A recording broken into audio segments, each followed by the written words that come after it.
Ngumingiti nga ba ang painting na to? Mga kaibigan, ito ay ang The Mona Lisa painting na itinuturing bilang isa sa pinakasikat na painting sa ating mundo.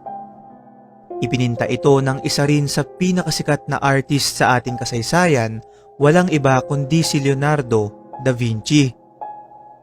Ang mga piyesa ni Da Vinci kagaya na lamang ng The Last Supper, Saint John the Baptist, Vitruvian Man at marami pang iba ay madalas nasasangkot sa mga misteryo at kababalaghan dahil sa mga kakaibang larawang nakapaloob dito na pinaniniwalaang mayroong nakatagong sikreto.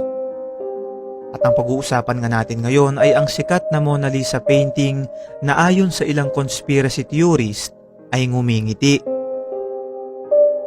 Mga kaibigan, sa unang tingin ay para lang itong isang normal na painting.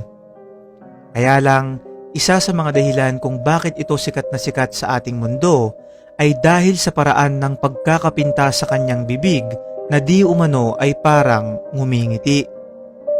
Noong taong 2000 ay may grupo ng mga scientist mula sa Harvard University ang nagsagawa ng isang neurological research patungkol dito kung saan napag-alaman nilang merong kakaibang illusion ang present sa painting na to na walang nakakaalam kung sinadya bang gawin ni Da Vinci.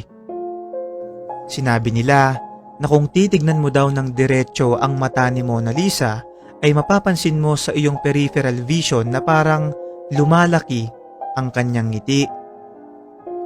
Pero kung titignan mo na ang kanyang bibig ay katakatakang unti-unti na itong bumabalik sa normal. Gaya nga ng sabi ko kanina, isa ito sa dahilan kung bakit kontrobersyal at talagang pinag-uusapan ang painting na to dahil tila ba buhay na buhay yung larawan. Hindi lang yan mga kaibigan dahil kung mapapansin din natin, lalo na kapag unang beses mo palang makita ang painting na to, ay nakakaramdam ka na para bang pamilyar yung babae sa larawan. Para bang nakita mo na siya sa personal o di kaya naman ay sa panaginip.